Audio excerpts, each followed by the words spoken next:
친구 우찬이 숲에서 실종된 지 벌써 3일이 지났다. 탐정 동아리 회원 중 가장 영민하던 우찬이 그렇게 될 줄이야. 전혀 예상 못한 일이었다. 애초에 그 숲에 발을 들인 것이 잘못이었다. 온갖 의혹으로 둘러싸인 떡갈나무 숲에 왜 겁도 없이 들어갔을까? 생각해보면 너무나 철없는 행동이었다. 하긴 떡갈나무 숲이 기괴한 소문을 품고 있지 않았다면 그곳에 가지 않았을 것이다. 그들이 떡갈나무 숲에 찾아간 이유가 바로 그 미스테리한 의혹을 파헤치기 위한 것이었으니.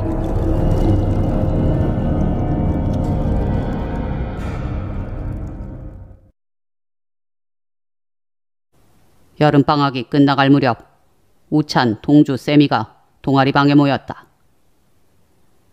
동남대 1학년인 세 사람은 탐정동아리 회원들이었다. 사실 이름만 탐정동아리지 사건을 해결한 적은 없었다. 그저 미스테리한 현상에 대한 정보를 주고받거나 미해결 사건을 재해석하는 게 전부였다. 하지만 올해 신입 회원으로 들어온 세 사람은 열의가 남달랐다. 첫 여름방학이 이렇게 지루하게 끝나는 건가?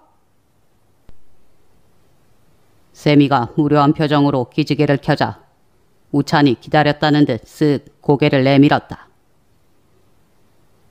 그럴 줄 알고 내가 준비한 게 있지. 자, 이리 모여봐. 끝내주는 장소를 찾았으니까. 미스테리한 현상으로 가득한 곳 말이야. 탐정 동아리 에이스로 불리는 우찬은 남다른 추리력으로 매번 놀라움을 안겨주는 동기였다. 오, 역시 에이스는 다른데? 기우찬, 뜸들이지 말고 빨리 얘기해봐. 세미가 호기심 가득한 눈을 반짝이며 달려들자 옆에 있던 동주도 노트를 꺼내 다가앉았다. 추리소설 작가가 꾸민 동주는 사건 해결보다 그 과정을 기록하는 것에 더 관심이 많았다. 거기가 어디냐면 말이야. 짜잔! 우찬은 씩 미소를 짓더니 가방에서 낡은 책 한 권을 꺼냈다. 바로 이 책 안에 우리가 갈 장소에 대한 설명이 자세히 나와 있어.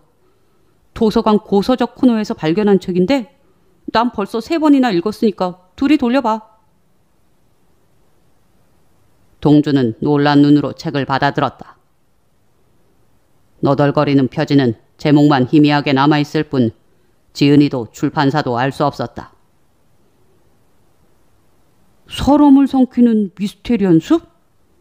오, 왠지 기대되는데? 실제 일어났던 사건을 기록한 책이야. 미스테리는 여전히 풀리지 않았고.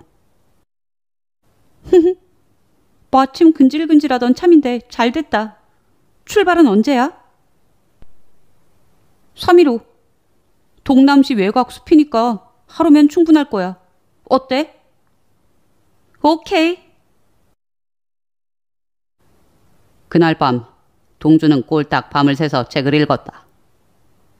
워낙 독서를 즐겨하는 그이기도 했지만 이 책은 중간에 도저히 끊을 수가 없었다. 사람을 삼키는 숲이라니. 말도 안 돼. 책 내용은 놀랍기 그지없었다. 10여 년 전 동남시 외곽의 떡갈나무 숲에서 벌어진 미스테리한 연쇄 실종 사건. 숲에서는 총 4명의 사람이 흔적도 없이 사라졌다. 거의 증발 수준이었다. 더 놀라운 건 실종 당시에 함께 있던 목격자들의 진술이 제각각이라는 것이다. 안개 속 그림자가 사람을 잡아갔다는 둥, 늑대가 사람을 낚아채 사라졌다는 둥, 유령자택이 사람을 삼켰다는 둥, 모두 황당한 목격담뿐이었다.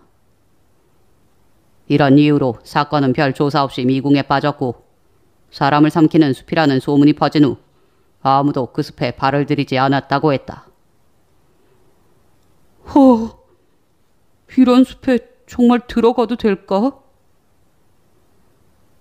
동주는 덜컥 겁이 났지만 한편으로 호기심도 들었다. 이틀간의 준비를 마친 후 세 사람은 악명 높은 떡갈나무 숲으로 향했다. 막상 배낭을 메고 탐험길에 오르니 두려움은 씻은 듯이 날아갔다.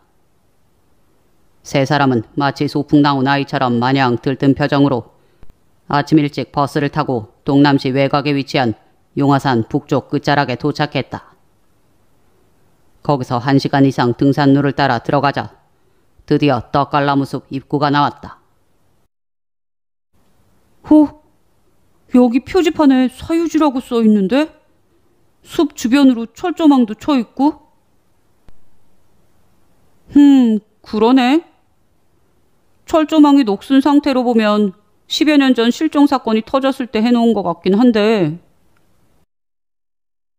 동주와 우찬이 낡은 철조망을 보며 망설이자 세미가 시큰둥하게 말했다.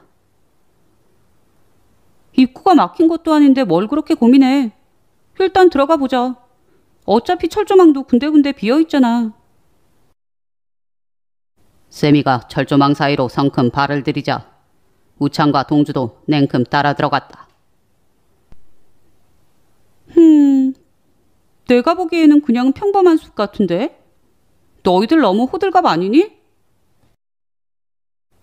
세미의 태평스러운 말에 우찬이 눈을 가늘게 뜨고 그녀에게 다가가 추궁하듯 물었다. 쌤이 너 내가 준 책 안 읽었지? 세미가 화들짝 놀라 시선을 피했다. 우찬은 그녀에게 다가서며 집요하게 물었다. 그 책을 읽었으면 이 숲이 평범하단 소리를 절대 할 리가 없는데? 세미는 날파리를 쫓듯 손으로 우찬을 밀어내며 말했다. 그래, 안 읽었다, 안 읽었어. 나 책이라면 딱 질색인 거 알잖아. 우찬이 넌 그런 쓸데없는 것까지 추리를 하니? 동주와 우찬이 독서광인데 반해 세미는 활자로 된 것은 무조건 멀리했다. 워낙 책 읽기를 싫어하는 그녀였으니 추리도 감에 의지했다. 하지만 그녀의 예리한 직관력은 모두가 인정할 만한 경지였다. 아직까진 별다를 게 없는데? 동네 뒷산이랑 다를 바가 없잖아. 세미가 그녀 특유의 매서운 눈빛으로 숲을 훑었다. 그녀 말대로 잡목으로 우거진 숲 사이로 구불구불한 길이 이어져 있을 뿐이었다. 저기서부터 본격적으로 떡갈나무 숲이네. 자, 모두 마음의 준비 단단히 하라고. 오케이. 그렇게 세 사람은 절대 들어가지 말아야 할 곳에 발을 들이고 말았다.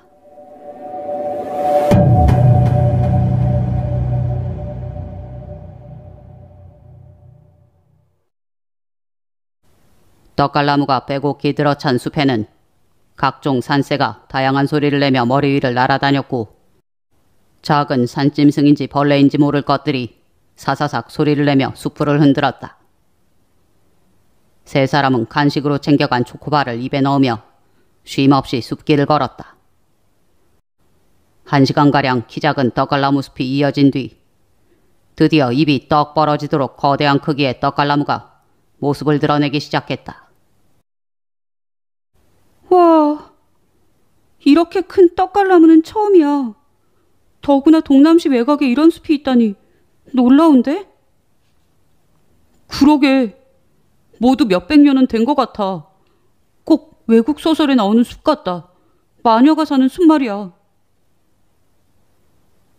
세미와 동주가 감탄을 쏟아냈다. 두 사람은 길 중간에 서서 한동안 넉나간 얼굴로 숲을 감상했다.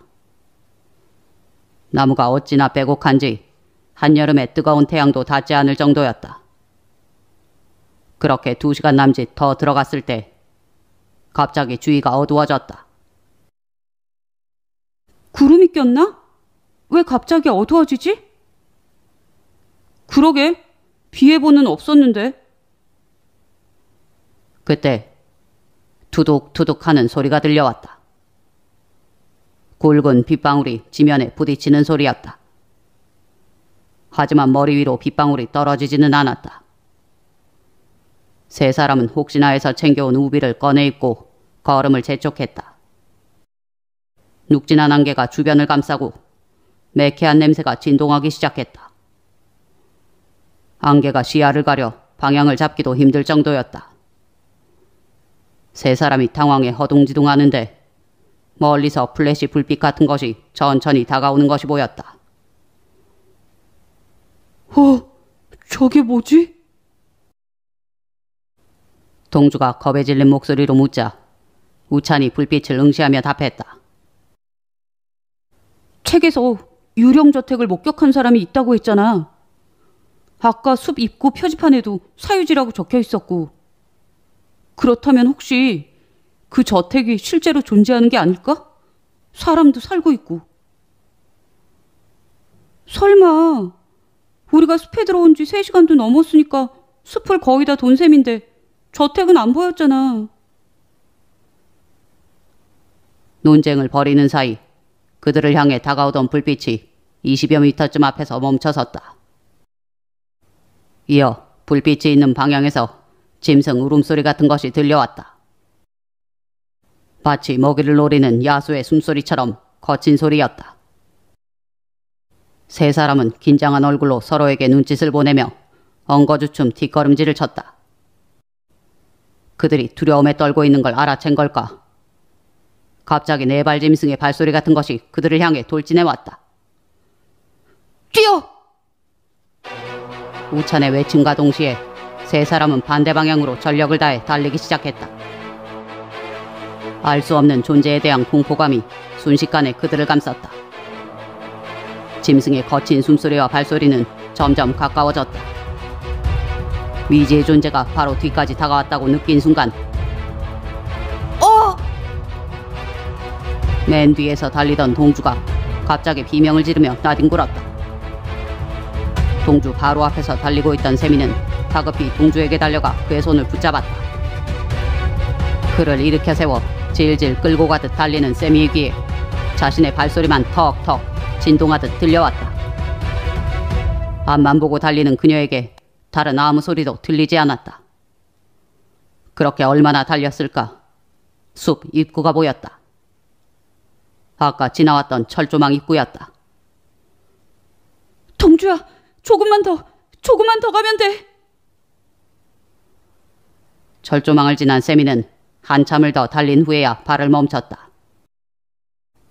털썩 흙바닥에 주저앉은 그녀는 그제야 동주를 돌아봤다. 얼굴이 새하얗게 질린 동주는 다리가 온통 피범벅이었다. 살았다. 근데 방금 그거 뭐였지? 안도의 한숨을 쉰 것도 잠시. 동주가 갑자기 소리를 질렀다. 우천이가 없어. 뭐? 우천이가? 우찬의 모습이 보이지 않았다. 그러고 보니 달리는 내내 그를 본 기억이 없었다. 세미는 다급히 우찬에게 전화를 걸었다. 하지만 핸드폰도 꺼져 있었다. 어쩌지? 세미는 당장이라도 다시 숲에 들어갈 기세로 일어섰다. 하지만 동주의 고통에 찬 소리가 그녀의 발을 붙잡았다.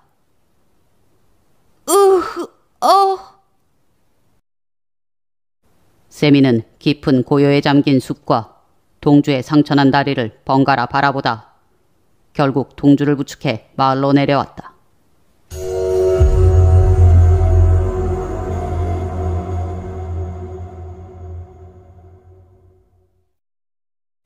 병원으로 옮겨진 동주는 간단히 응급치료를 받았다. 다행히 피가 난 것에 비해 상처는 깊지 않았다. 돌뿌리에 채였나 보네요. 며칠 약 바르면 나을 겁니다. 동주는 산짐승의 공격을 받은 것 같다고 설명했지만 담당 의사는 고개를 내저었다. 이건 짐승의 이빨 자국이 아니에요. 돌에 긁힌 상처지. 의사의 심드렁한 말에 동주와 세미는 당황했다. 그럼 우리가 들은 소리는 뭐였지? 세미와 동주는 의혹에 휩싸인 채 집으로 돌아왔다. 그날 밤이 깊도록 우찬은 돌아오지 않았다.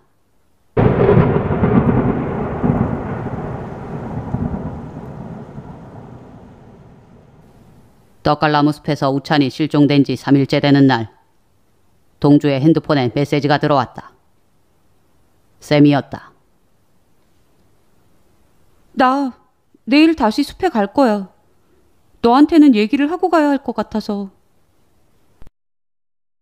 우찬이 사라졌던 날, 세미는 산을 내려오자마자 경찰에 실종 신고를 했다. 하지만 경찰에선 시큰둥한 반응만 돌아왔다. 며칠 기다리면 제발로 돌아올 것이라는 대답이었다. 하지만 며칠이 지나도 우찬이 돌아오지 않자 세미는 직접 찾아갈 생각을 한 모양이다. 메시지를 받은 동주는 다급히 세미에게 전화를 걸었다. 너 혼자 보낼 수는 없어. 나도 같이 가. 결국 동주와 세미는 우찬이 실종된 지 나흘째 되는 날 아침 다시 떡갈나무 숲을 찾았다. 생각해봤는데 아무래도 미심쩍은 데가 있어. 우리가 들었던 짐승 울음소리도 그렇고 우찬이가 사라진 것도 그렇고. 세미는 우찬이 잊었던 책을 꺼내 동주의 눈앞에 내밀었다. 여기 봐.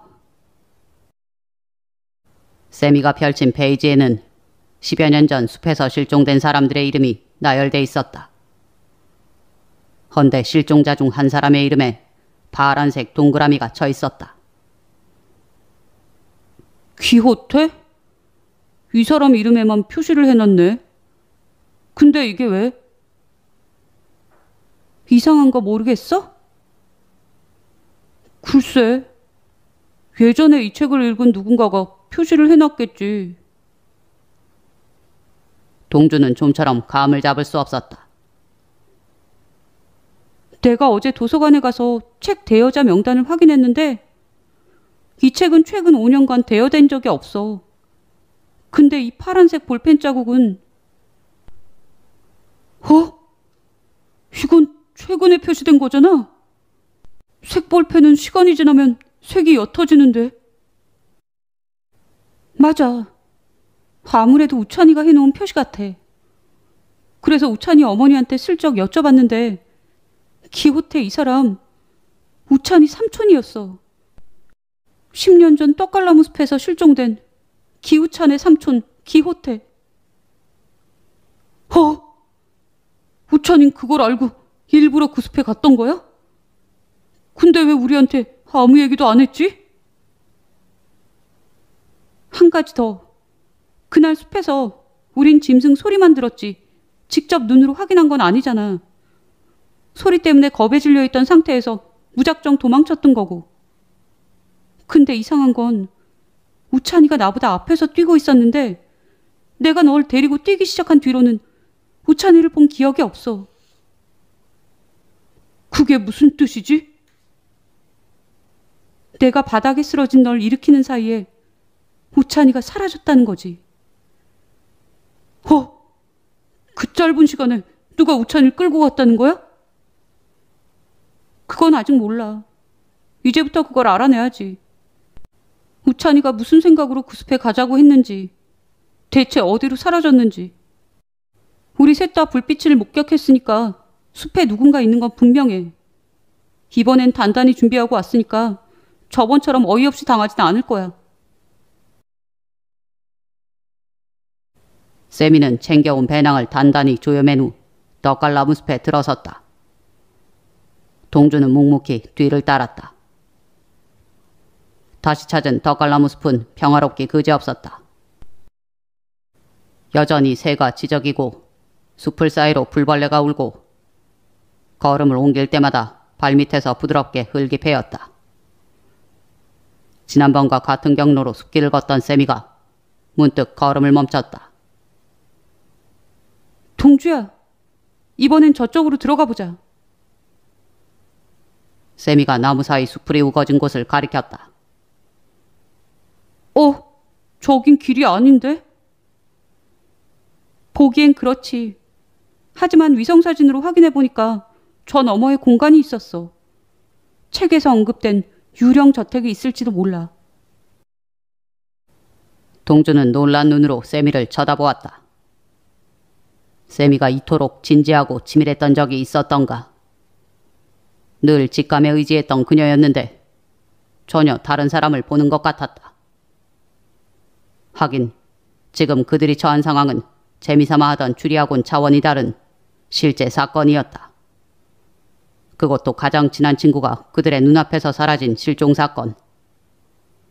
세미는 길도 없는 숲을 속으로 과감히 발을 들였다. 그렇게 30분쯤 숲을 헤치고 가다 보니 작은 공터가 나왔다.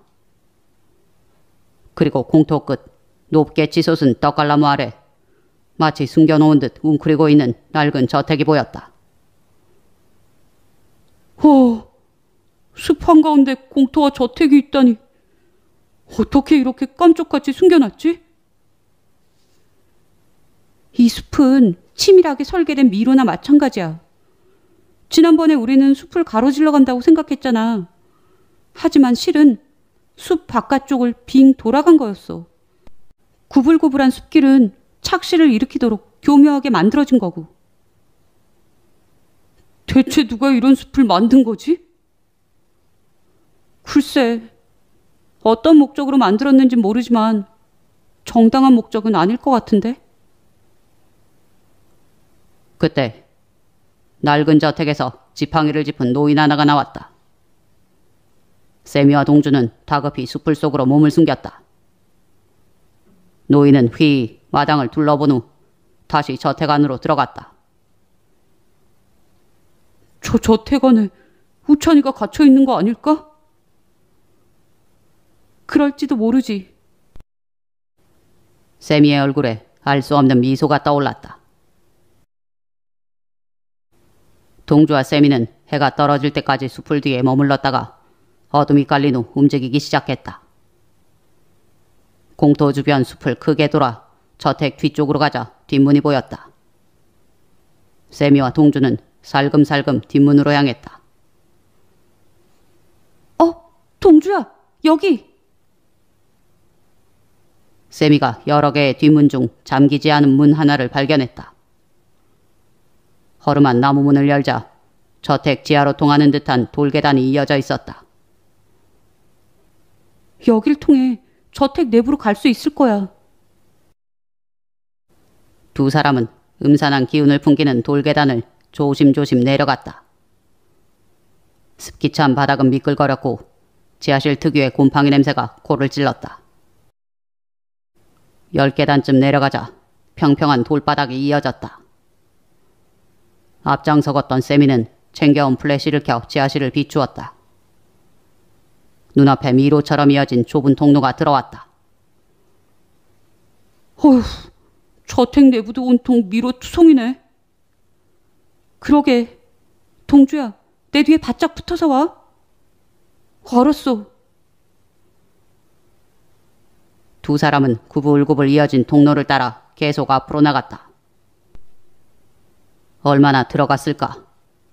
어디선가 찬 공기가 훅 끼쳐들더니 짐승 울음소리가 들려왔다.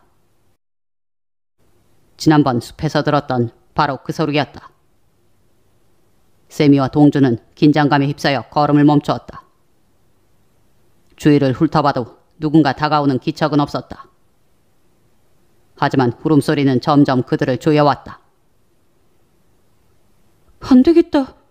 동주야, 뒤로. 세미가 동주에게 뭔가 말하려는 순간 둔탁한 무언가가 그들의 머리를 강타했다. 두 사람은 누가 먼저랄 것도 없이 자디찬 바닥에 쓰러지고 말았다.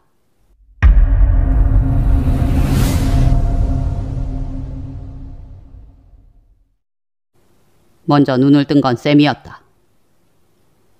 정신을 차리고 옆을 보자 동주가 널브러져 있었다. 세미는 동주를 흔들어 깨웠다. 동주야, 괜찮아? 난 괜찮아. 근데 여기가 어디야? 몰라. 지하 어딘 것 같아. 그들이 갇힌 세 평 남짓의 방은 한 면에 창살이 쳐져 감옥을 연상시켰다. 누가 우릴 가둔 거지? 의문은 오래가지 않아 풀렸다. 10여 분쯤 지나자 아까 저택 앞을 거닐었던 노인이 장살 너머에 나타났다. 남의 집에 허락도 없이 들어오다니 예의 없는 친구들이로구만. 온몸이 쪼글쪼글한 노인은 정수리까지 주름이 가득해 꼭 말린 미라 같았다. 노인은 습관처럼 주름진 정수리를 문지르며 음산한 목소리로 말했다. 어쨌든 자네들 덕에 이번 재산 걱정 없게 됐어. 나도 나이가 들어서 밖에서 재물을 잡아오는 게 영 힘에 부치던 참인데 고맙지 뭐야. 이번 제사에는 재물을 둘이나 올리게 됐으니 나리가 아주 좋아하시겠구만. 노인은 흡족한 미소를 짓고는 가버렸다. 노인이 시야에서 완전히 사라지자 동주가 목소리를 낮춰 물었다. 방금 내가 잘못 들은 거 아니지? 저 사람 우릴 제물로 바친다는 거야? 맞아. 분명히 그렇게 말했어. 두 사람은 공포에 질린 얼굴로 서로를 바라보았다. 깊은 밤, 세미와 동주는 두려움과 배고픔에 휩싸여 까무룩 잠이 들었다. 잠든 그들의 귀에 술에 끄는 소리 같은 것이 들려왔다. 놀라 눈을 뜬 두 사람은 소리가 들리는 어둠 속을 응시했다. 통로 저편에서 노인이 수레를 끌고 다가오고 있었다. 자, 시간이 됐으니 슬슬 움직여볼까? 노인은 아까와는 전혀 다른 차림이었다. 전신을 감싸는 검은 망토를 걸치고 눈구멍만 드러난 두건을 뒤집어 쓰고 마치 중세시대 종교의식을 거행하는 제사장 같은 모습이었다. 장살로 다가온 노인은 품에서 향수병 같은 것을 꺼내 세미와 동주를 향해 칙 뿌려댔다. 매캐한 냄새가 나는 그것을 맞자마자 동공이 확장되고 뭔가에 홀린 듯 멍한 표정이 되었다. 이쯤이면 됐어. 젊은 사람들이라 약효가 아주 좋구만. 노인은 두 사람의 상태를 확인한 후 안심한 표정으로 창살문을 열었다. 그리고 그들을 밧줄로 꽁꽁 묶어 수레에 태웠다. 동주와 세미는 아무런 저항도 하지 않고 순순히 노인을 따랐다. 그들을 태운 수레는 곧 어둠에 쌓인 복도를 지나 더 깊은 지하로 향하는 회전 경사로를 내려갔다.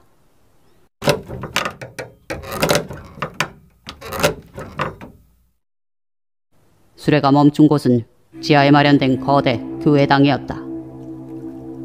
천장 높이가 5m는 될 듯한 그곳은 바닥과 벽, 천장이 모두 돌로 이루어져 있었다. 한눈에 보기에도 종교의식을 거행하는 곳임에 분명했지만 정면에 놓인 거대 석상은 어디에서도 본 적 없는 것이었다. 천장에 닿을 듯한 크기로 세워진 그것은 바로 늑대인간을 형상화한 석상. 그 앞으로 커다란 석관과 돌재단이 차례로 놓여 있었다. 노인은 넓적한 돌판 위에 동주와 세미를 가지런히 눕힌 후 초에 불을 붙였다. 수십 개의 초가 켜지자 지하에는 엄숙한 분위기가 흘러넘쳤다. 일어나면 메조쿠라 투파. 일어나면 메조쿠라 투파. 준비를 마친 노인은 중얼중얼 주문을 외기 시작했다. 노인의 기괴한 읊조림이 지하 가득 물려 퍼졌다. 검은 망토 안에서 무언가를 꺼내든 노인은 늑대인간 석상 앞으로 다가갔다. 노인이 손에 든 것은 한쪽 끝을 뾰족하게 깎아 만든 거대 나무못이었다. 나으리, 올해는 2명의 젊은 재물을 바칩니다. 부디 저를 영생으로 이끄시고 나리의 영험함을 제가 이어갈 수 있도록 힘을 주십시오.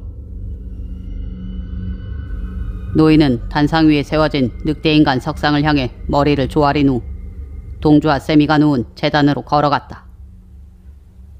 어느새 의식이 돌아온 동주와 세미는 놀란 눈으로 그를 바라봤다. 저게 뭐야? 당신 우리한테 무슨 짓을 하는 거야? 동주와 세미는 공포에 질린 비명을 쏟아내며 발버둥 쳤다. 하지만 돌판 위에 단단히 묶인 그들은 아무것도 할 수 없었다. 평온한 표정의 노인은 다시 주문을 읊조린 후 세미 옆으로 다가갔다. 그리고 손에 든 나무못을 위로 힘껏 들어올렸다.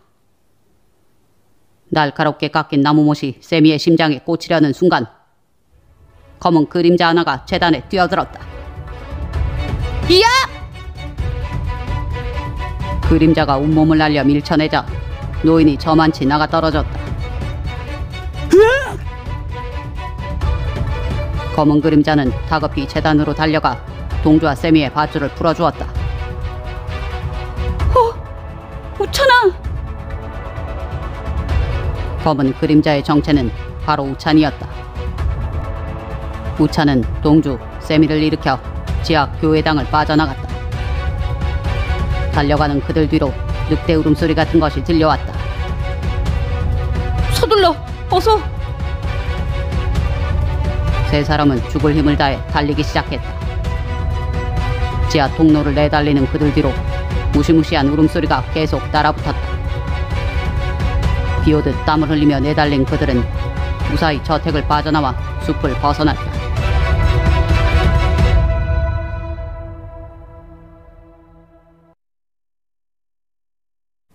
다음날 아침 우창과 동주, 세미는 경찰과 함께 다시 저택을 찾았다.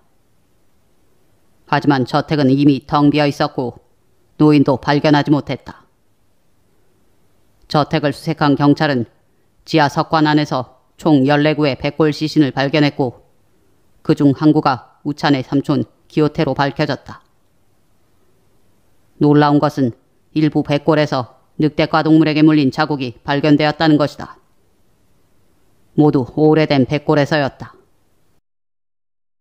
그로 인해 인터넷에서는 늑대인간 존재설에 대한 의문이 제기됐지만 경찰은 소문을 일축했다. 얼마 후 경찰은 늑대인간을 신격화하는 망상에 사로잡힌 남자가 벌인 범행으로 결론지었다. 이후에도 노인의 행방은 찾지 못했다. 결국 우리가 들었던 소리가 모두 가짜였다는 거야? 안개도 마찬가지고? 그렇대. 숲 곳곳에 장치를 해놓고 숲에 들어오는 사람들을 유인했던 거지. 저택에서 정신착란을 일으키는 약초가 발견된 걸로 봐서 우리가 맡았던 매캐한 냄새의 정체도 그거였던 것 같아. 약초 섞인 물을 안개처럼 분사했던 거겠지. 우찬이 예리한 눈초리로 말했다. 근데 여전히 의문은 남아있어. 우리가 목격한 그 노인은 실은 저택 집사였거든. 실제 소유주는 10년 전쯤 사망했고. 근데 한간에 떠도는 소문에 의하면 저택 소유주가 늑대인간 증후군을 앓았다는 얘기가 있어. 노인은 자신이 모시는 주인이 사망하자 계속 그 망상에 사로잡혀 이런 짓을 저지른 거지. 그렇구나. 근데 백골에 늑대 이빨 자국이 남은 걸 보면 저택 소유주가 진짜 늑대인간이었을 가능성도 있지 않나? 노인이 그 정도로 절대적인 믿음을 가졌다는 건 그럴 만한 일이. 동주에 또 시작이네. 넌 추리소설 작가가 꿈이라면서 그런 허무맹랑한 상상을 하니? 세미가 동주의 말을 똑 자르더니 매서운 눈으로 우찬을 쏘아봤다. 그나저나 우찬이 너 어쩜 그렇게 우릴 깜쪽같이 속일 수 있어? 그게 말이야, 쌤이야. 우찬은 일부러 저택에 잠입하기 위해 숨어 있었다는 걸 나중에야 털어놓았다. 그땐 정말 미안. 실은 호태 삼촌 실종을 내 손으로 직접 파헤쳐보고 싶었어. 니들도 알잖아. 내 꿈이 탐정인 거.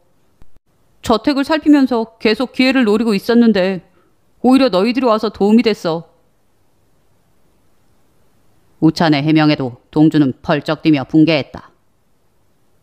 하지만 세미는 오묘한 미소를 지으며 여유롭게 말했다.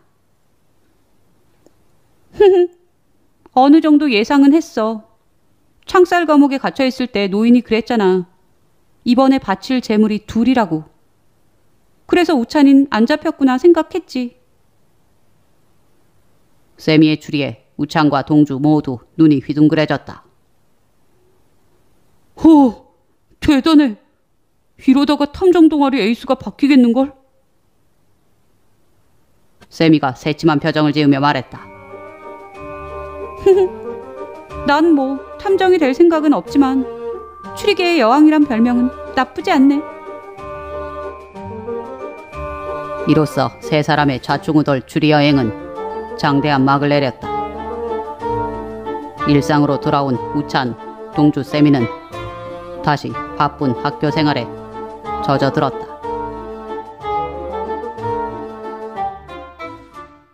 소리나는 책방. 고두진 형사는 설악산 산행을 위해 전날 근처 리조트에 도착했다.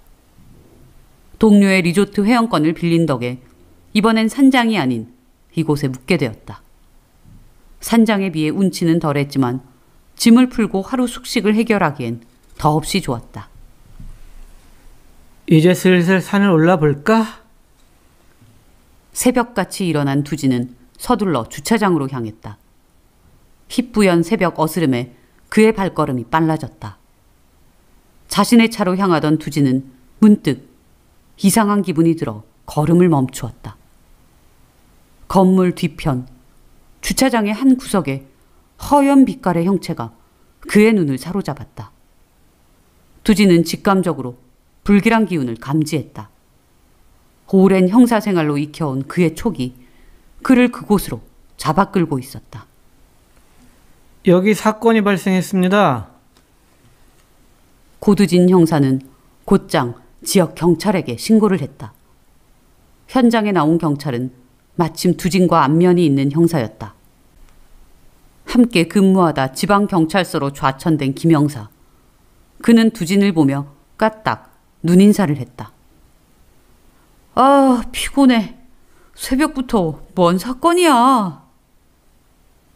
김형사는 피곤한 듯 계속 하품을 해대며 건성으로 사건 현장을 확인했다. 이 여자 만취 상태에서 낙서했나 보네요. 커다란 키에 비쩍 마른 김형사는 피곤한 기색을 감추지 못했다. 그래? 내 생각은 좀 다른데. 고두진 형사가 여자의 머리 쪽을 가리키며 말을 이었다.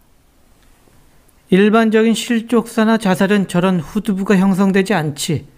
부검을 해봐야 정확히 알겠지만 후두부의 동그란 자국이 너무 선명해. 이건 분명 타살 흔적이야. 이야, 선배님 예리한 건 여전하네요. 그나저나 귀찮게 됐네. 난 오늘 할 일이 많은데. 김영사는 난감한 표정으로 고두진을 흘낏거렸다. 눈치 빠른 고두진이 그의 의중을 모를 리 없었다. 알았어. 내가 처리해 주지. 어차피 혼자 하는 산행이라 미루는 건 문제되지 않았다.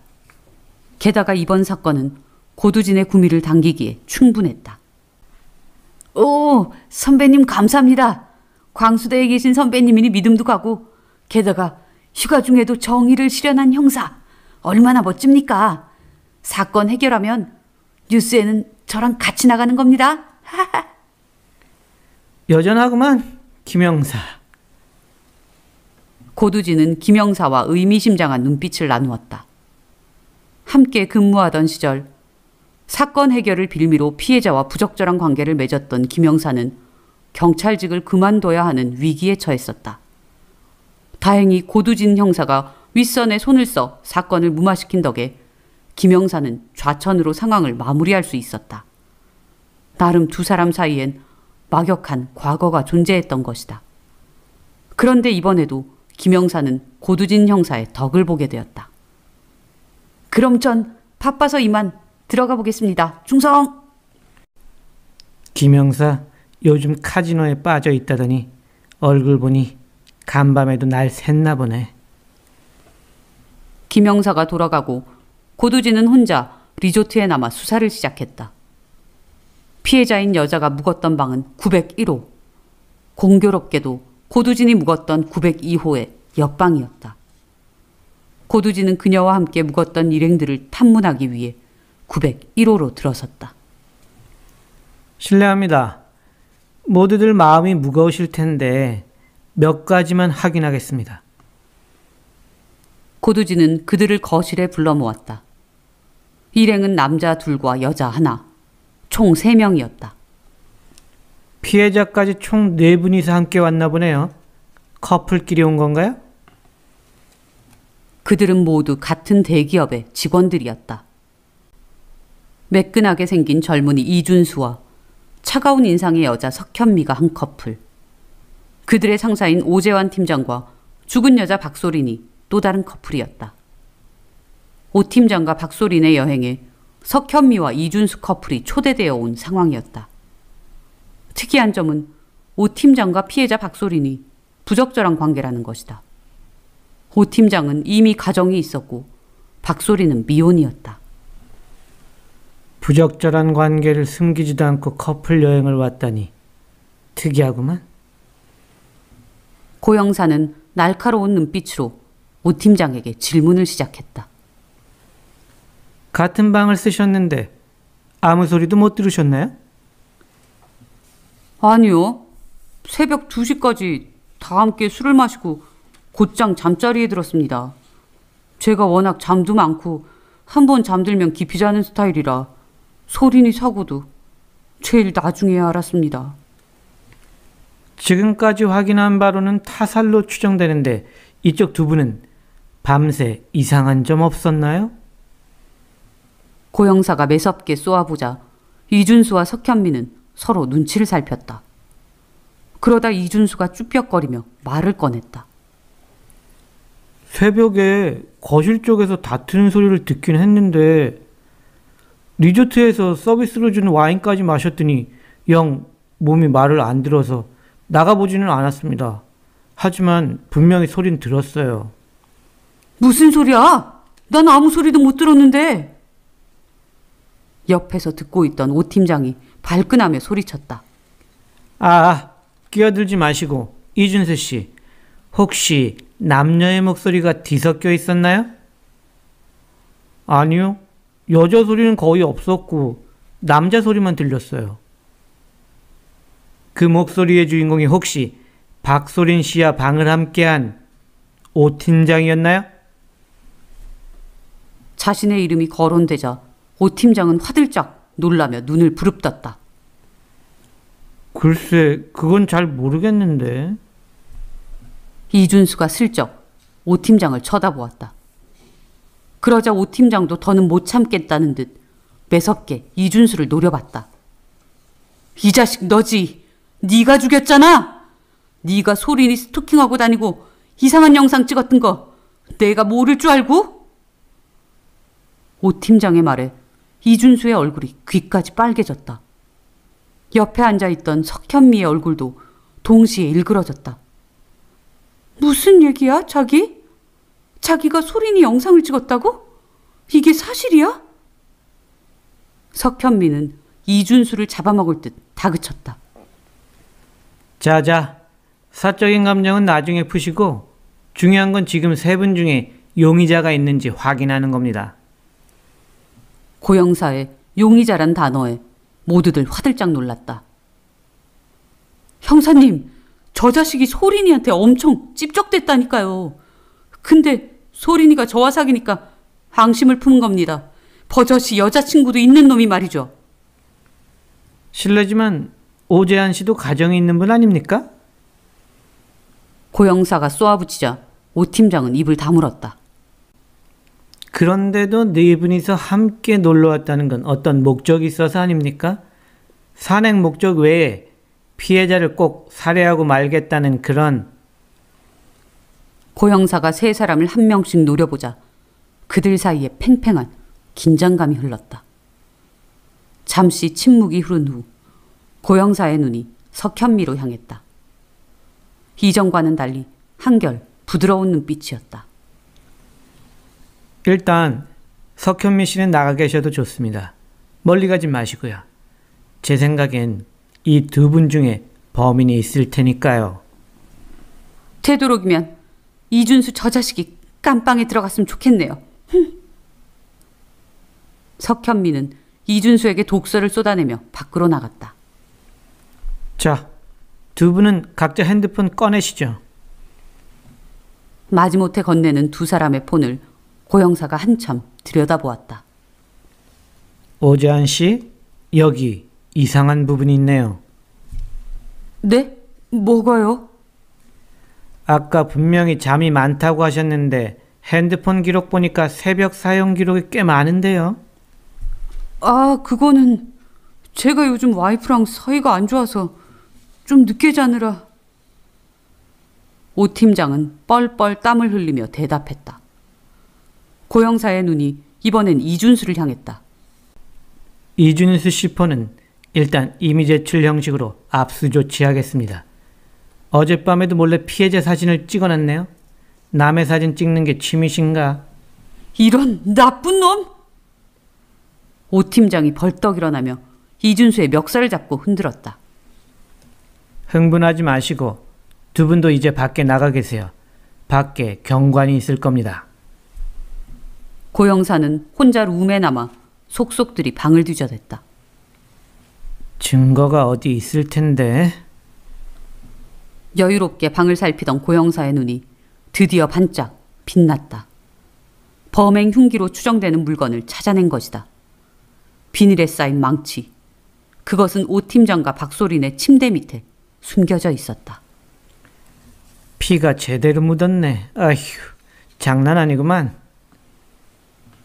고 형사는 쉽게 일이 풀린 듯 미소를 지으며 다시 세 사람을 불러들였다.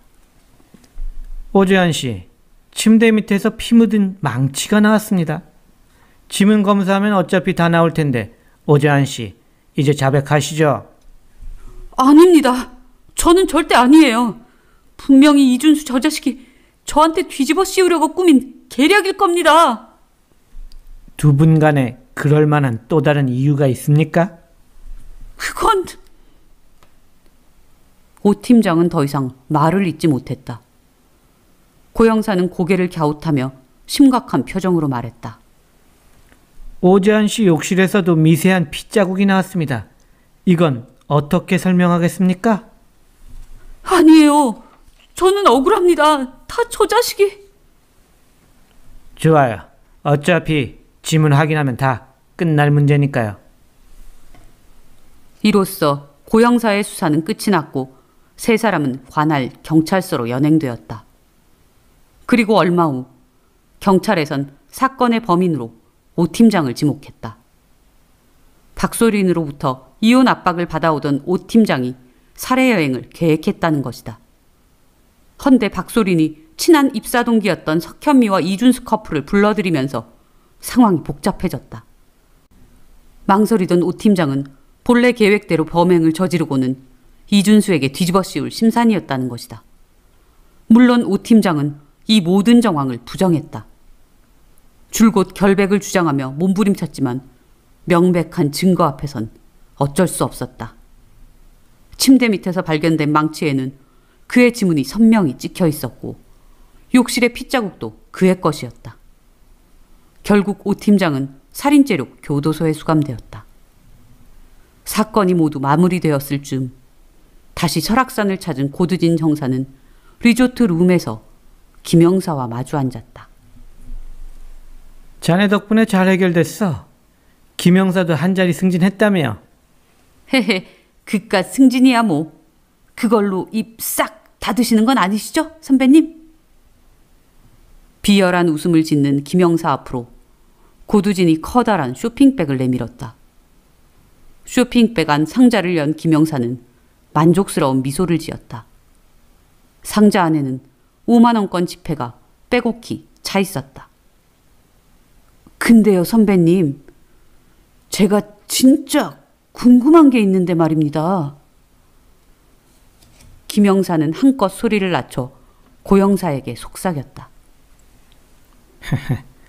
왜 박소린을 죽였냐고? 고두진 형사는 숨길 이유도 없다는 듯 거리낌 없이 말을 이었다. 회장님 막내 아들이 자꾸 사고를 쳐서 말이지. 막내 아들이라면 혹시... 맞아, 이준수. 조만간 자회사 사장으로 부임해야 할 우리 막내 도련님이 이상한 취미가 있거든. 찍지 말아야 할 영상을 찍어서 인터넷에 올리는 취미 말이야. 근데 박소린한테 딱 걸렸지 뭐야. 어떻게 알았는지 이준수가 회장님 아들이라는 것까지 알아냈고 말이야. 아마 박소린은 오 팀장이랑 모의해서 결정적인 증거물을 더 확실하게 확보하려고 여행 계획을 짰겠지. 이미 오 팀장은 이혼 합의까지 마친 걸 보면 조만간 회장님 협박해서 크게 한탕한 뒤에 박소린과 해외로 뛰려고 했겠지. 근데 둘 다 자기 무덤을 판 꼴이 됐네. 김영사는 이제야 알겠다는 듯 고개를 끄덕였다. 그럼 증거물은 어떻게 확보한 겁니까? 내가 미리 룸서비스인 척 와인을 세팅해놨었거든. 약물 몇 방울 타서 말이야.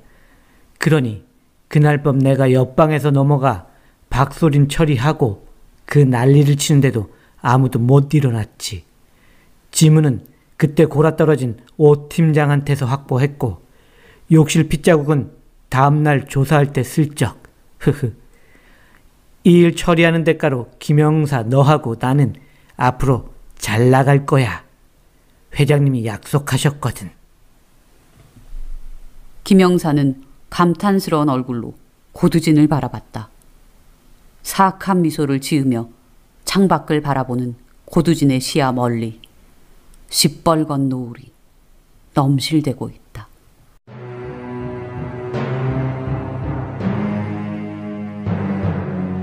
소리나는 책방 오리지널 컨텐츠. 괴저택 미스테리 사건을 접한 건 등굣길 지하철에서였다.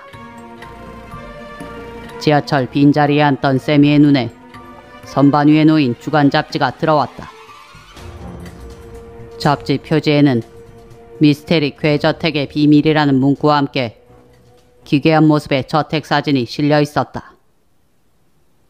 홀리듯 사진에 꽂힌 세미는 주저없이 그것을 끌어내렸다. 요즘에도 이런 잡지가 나오나? 책이든 신문이든 활자로 인쇄된 것은 멀리하는 셈이었지만 그 사진은 왠지 모르게 그녀의 흥미를 당겼다. 세미는 페이지를 확인해 괴저택의 미스테리 관련 기사를 읽기 시작했다. 동남시 변두리 저택에서 미스테리한 사건이 발생한다? 기사에 의하면 괴저택 마당에 있는 오래된 은행나무 주변에서 기괴한 일이 연달아 벌어지고 있다고 했다. 몇 년 전 저택 세입자가 나무에서 피가 흐르는 것을 목격한 이후로 나무 주변에서 기괴한 울음소리가 들리거나 귀신이 목격되기도 했다. 문제가 된 저택은 과거 마을의 수호신인 200년 된 은행나무가 있던 자리로 당시 땅을 사들인 사람은 빌딩을 올리기 위해 부지를 매입했다. 하지만 나무를 베는 과정에서 인부들이 크게 다치고 땅 소유주 가족이 크고 작은 의문의 사고를 당하자 결국 몇 번의 시도 끝에 나무 자르기를 중단했다. 이후 배담한 은행나무를 그대로 둔 채 부지에는 빌딩 대신 저택이 지어졌다. 현재 땅 소유주는 해외에 거주하고 있으며 저택은 인근 부동산업자의 위탁관리하에 세를 놓은 상태다. 하지만 연이은 괴사건 탓에 지난해 초 이사를 나간 세입자를 끝으로 저택은 빈집으로 방치되어 있다. 헐값으로 전세를 내놓았음에도 흉흉한 소문 때문에 세입자가 들어오지 않고 있다고 했다. 마을 주민들은 마을의 수호신인 나무에 손을 댄 탓에 저주가 내린 거라고 주장하는 가운데 저택을 둘러싼 의혹은 풀리지 않고 있다? 세미는 금세라도 귀신이 튀어나올 듯한 저택 사진을 바라보다 탁 잡지를 덮었다. 치, 딱 삼류 주간 잡지에 나올 만한 기사네. 세미는 잡지를 다시 선반 위에 올려놓고 핸드폰을 열었다. 수업 일정표 밑에 과외 수업이라는 문구가 적혀 있었다. 아, 오늘 수업할 학생은 어떤 녀석이려나? 왠지 기대되는데? 동남대 1학년에 재학 중인 세미는 얼마 전 선배로부터 새로운 과외 자리를 소개받았다. 가르칠 학생은 고등학교 1학년생으로 오늘이 바로 첫 과외 수업을 하는 날이었다.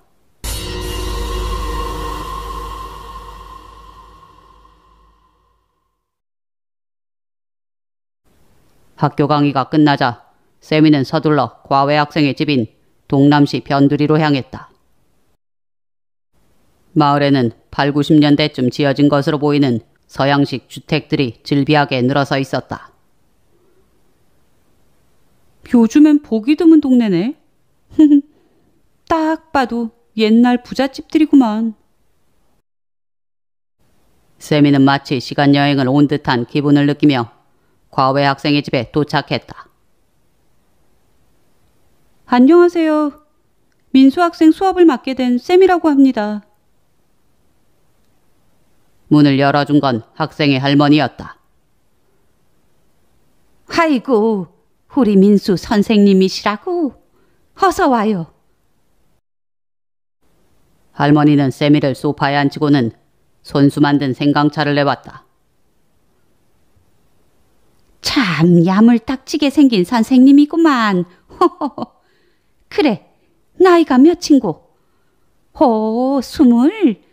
한창 좋을 나이구만. 나도 꽃다운 20살 시절이 있었다우. 내가 소시적에 잠깐 배우 생활을 했었는데 배우가 되겠다고 막 서울로 올라왔을 때가 내 나이 20이니까 어디 보자 그게.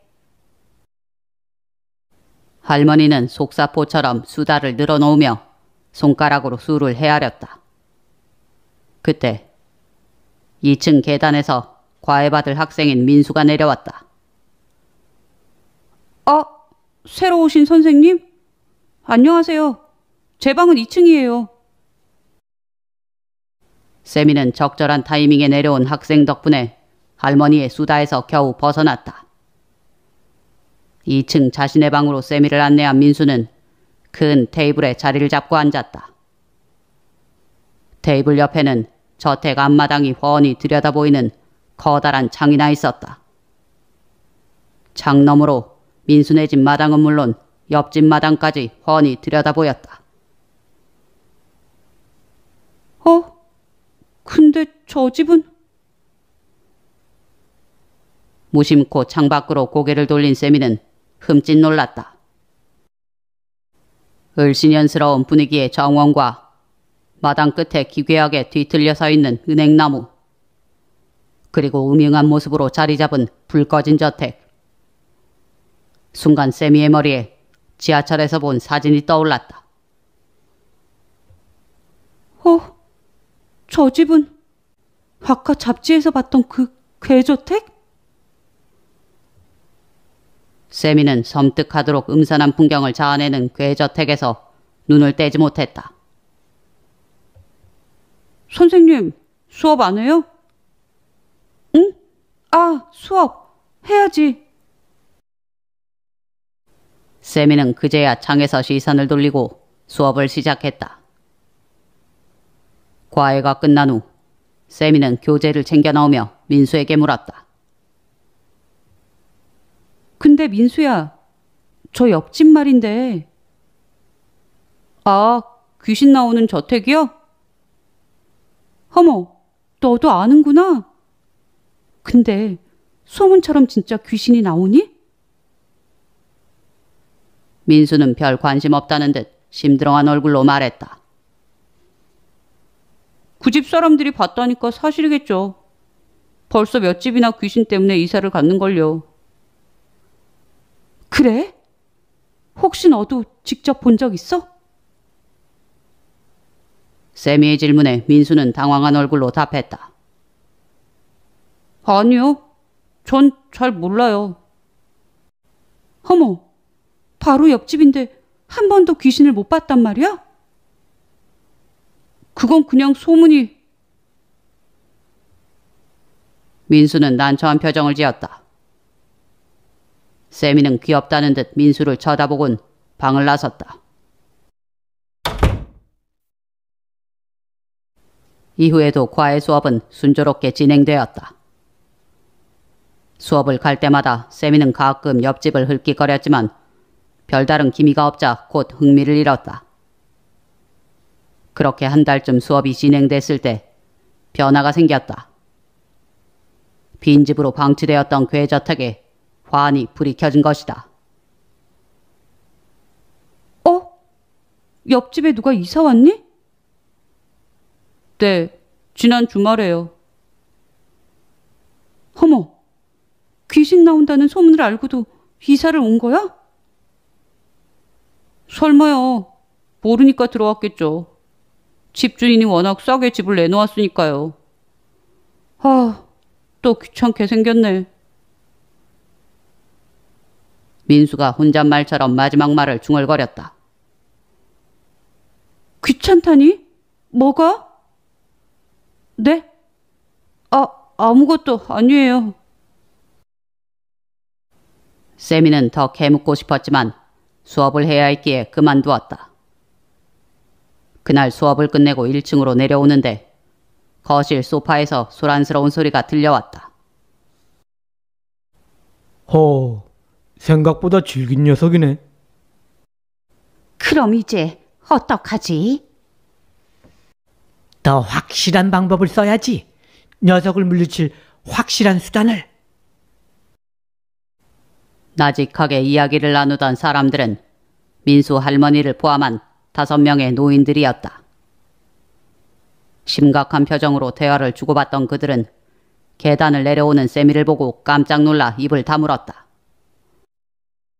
아이고, 선생님이 와 계셨네. 오늘 민수 수업이 있는 날이었나? 민수 할머니가 허둥대며 세미에게 다가오자 노인들은 알 수 없는 눈빛을 주고받았다. 자, 이쪽은 우리 민수 과외 선생님. 호호, 참 고운 처자지요? 할머니가 어색한 미소를 지으며 세미를 소개하자 노인들은 연극이라도 하듯 과장된 제스처를 취했다. 뭐지? 이 이상한 분위기는? 세미는 그녀 특유의 촉을 번뜩이며 노인들을 바라봤다. 모두 나이는 들었지만 체형도 꼿꼿하고 차림새도 화려했다. 여기는 우리 마을 실버 연극단 회원들이라오. 전에 내가 얘기했지요? 젊었을 적에 내가 잠깐 배우를 했다고. 아, 네. 반갑습니다. 저는 쌤이라고 합니다. 아주 좋은 관상을 가진 친구구만. 요즘 보기 드문 얼굴이야. 큰 키에 호리호리한 체격의 은발 노신사가 중저음의 목소리로 말했다. 통남대 학생이라고? 그럼 내 제자나 마찬가지네. 노신사 옆에 앉은 우아한 차림의 할머니가 말을 이어받았다. 그녀는 할머니라는 호칭이 전혀 어울리지 않을 만큼 체형도 자세도 꼿꼿했다. 이분은 동남대 무용과 교수였다우. 난 극단 운영했었고, 물론 다들 은퇴한 지 오래지만. 중절모를 쓴 할아버지가 장난기 가득한 표정으로 말했다. 모두 마을에서 운영하는 연극단 청춘은 70부터 회원들이라고 했다. 엉겁결에 그들 모임에 끼어든 세미는 한참이나 더 질문 공세를 받은 후 집을 나올 수 있었다. 휴, 대단한 분들이네. 70이 넘는 나이에 그런 열정이라니. 이후에도 세미는 종종 할머니의 연극단 회원들과 마주쳤다. 거실 소파에 모여 앉아 매번 심각한 표정으로 대화를 나누는 그들은 처음 만났던 5명을 필두로 총 13명이었다. 모두 한 동네 노인들로 역술인, 무용가, 극단 연출가, 배우 등 출신 직업도 제각각이었다. 물론 지금은 모두 은퇴를 하고 취미삼아 극단 활동을 하고 있었다. 참 재밌는 마을에 재밌는 사람들이네.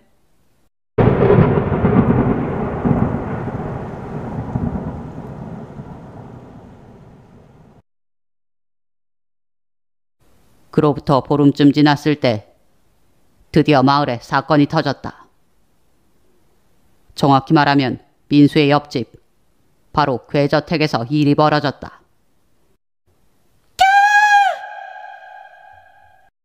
수업이 거의 끝나갈 무렵 창 너머에서 비명소리가 들려왔다. 밤 11시가 막 지난 시각이었다. 밤을 뒤흔드는 섬뜩한 소리에 세미는 깜짝 놀라 창밖으로 눈을 돌렸다. 세미의 눈은 자연스럽게 괴저택으로 향했다.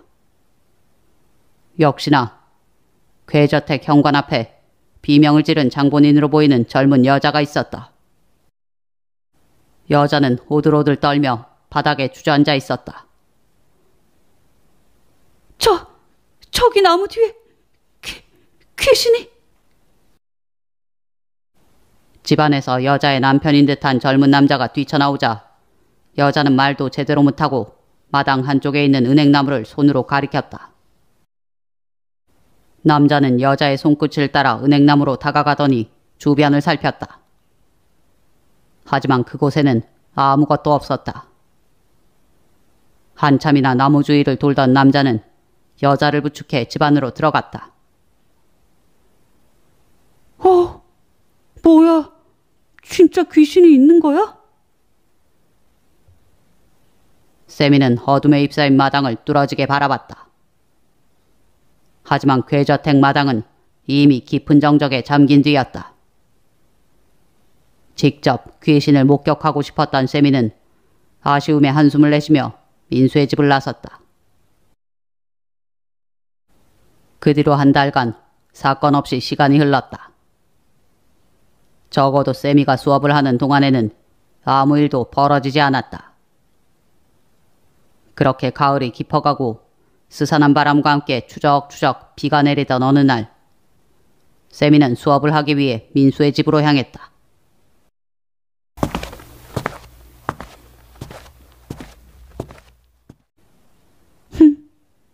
오늘은 귀신 나오기 딱 좋은 날이네. 날씨 탓인지 수업을 하면서도 세미의 머리는 온통 괴저택 생각뿐이었다. 곁눈질로 수시로 창밖을 확인하던 세미의 눈에 순간 어둠을 가르는 시커먼 형체가 포착됐다. 저거 뭐지? 그와 동시에 옆집 마당에서 여자의 비명이 터져나왔다. 소리를 듣자마자 세미는 벌떡 자리에서 일어났다. 민수야, 잠깐만. 세미는 튕겨지듯 방을 나가 1층으로 향하는 계단을 뛰어내렸다. 현관을 지나 단숨에 마당을 가로지른 세미는 담장 너머로 옆집 마당을 살폈다. 하지만 은행나무 주변에도 괴저택 마당에도 수상한 낌새는 없었다. 옆집 여자도 이미 집 안으로 들어간 듯 보이지 않았다. 또다시 절호의 기회를 놓쳐버린 세미는 실망한 표정으로 돌아섰다. 그때 시커먼 형체 하나가 훌쩍 담을 넘어왔다.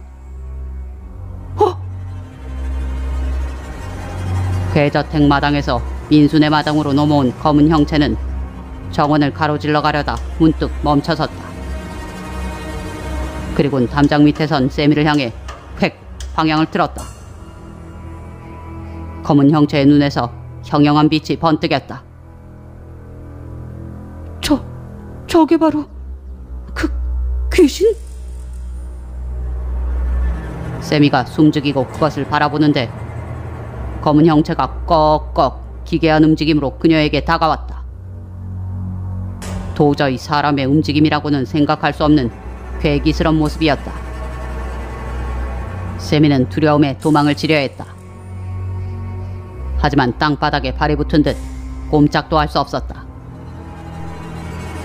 세미가 이러지도 저러지도 못하고 있는데 갑자기 검은 형체가 훌쩍 공중으로 뛰어올라 서너 바퀴 공중 돌기를 하더니 순식간에 세미의 코앞까지 다가왔다.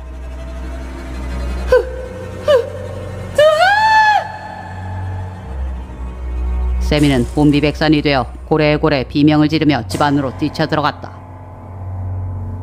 세미의 등 뒤에서 그것의 음산한 웃음소리가 들려왔다.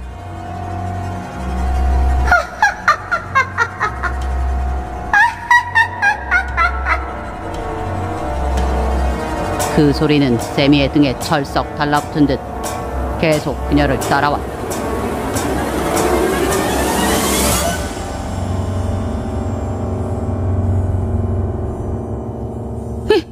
민수야! 밖에 귀신이! 하얗게 질린 얼굴로 2층 민수방에 뛰어들자 민수가 무덤덤한 표정으로 세미를 바라봤다. 세미는 방금 본 것에 대해 설명을 하려 했지만 너무 놀라 그런지 제대로 말이 나오지 않았다. 그런 세미를 한심한 듯 바라보던 민수가 툭 말을 뱉었다. 선생님, 오늘은 이만 가시는 게 좋겠어요. 아니, 그게 수업은 마저 해야지. 민수는 말없이 세미의 가방을 챙겨 건네주었다. 세미는 거의 떠밀리다시피 그의 방을 나올 수밖에 없었다.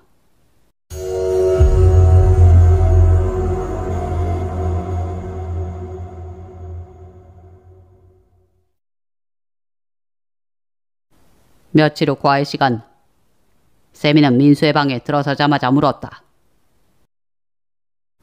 민수야, 너 뭔가 알고 있지? 뭘요? 옆집에 나타나는 귀신 말이야. 민수는 대답을 하지 않았다. 아무래도 이상하잖아. 지난번에 내가 그 난리를 쳤는데 넌 너무 평온했단 말이지. 그 말은 뭔가 알고 있다는 거 아니겠어? 세미의 질문에 민수가 시선을 돌리며 딴청을 피웠다. 세미는 예상했다는 듯 회심의 미소를 지었다. 내가 오는 길에 부동산에 들러서 알아봤는데 저 저택을 관리하는 사람이 이상한 말을 하더라. 무슨 말이요? 민수는 그제야 세미를 바라봤다. 마을 사람들이 저택 소유주한테 땅을 팔라고 한다며? 마을 사람들이 왜 저택을 사려고 하는 거지? 그건... 민수가 선뜻 대답을 못하고 우물거리자 세미가 매서운 눈으로 민수의 눈을 응시했다.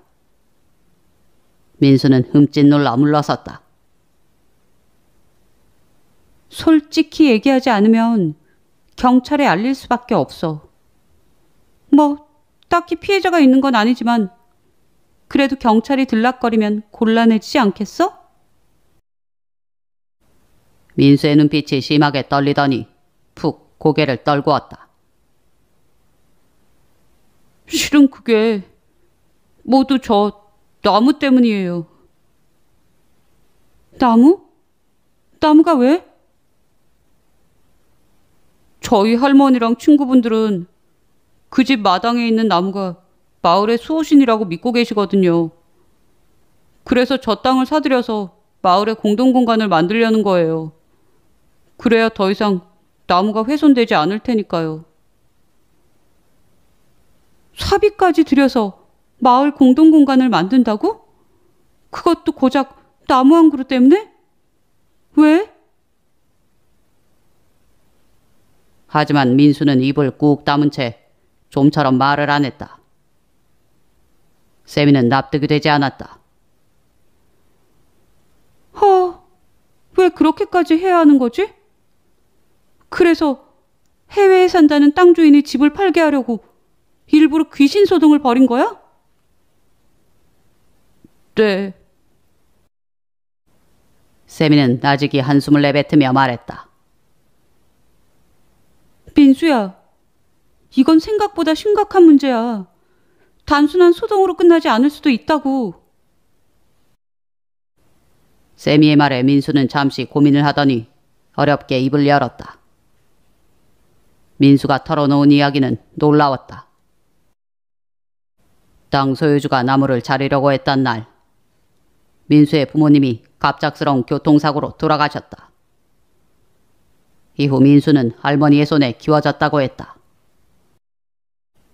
할머니는 그 집 주인이 나무를 베려고 해서 사고가 났다고 믿으세요.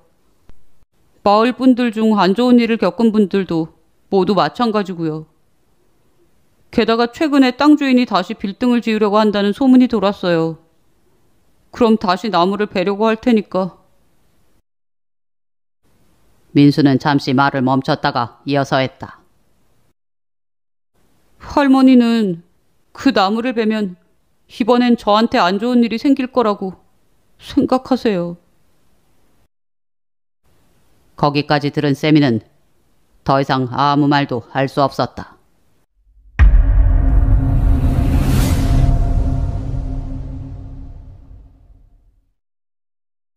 동남대 추리 동아리방.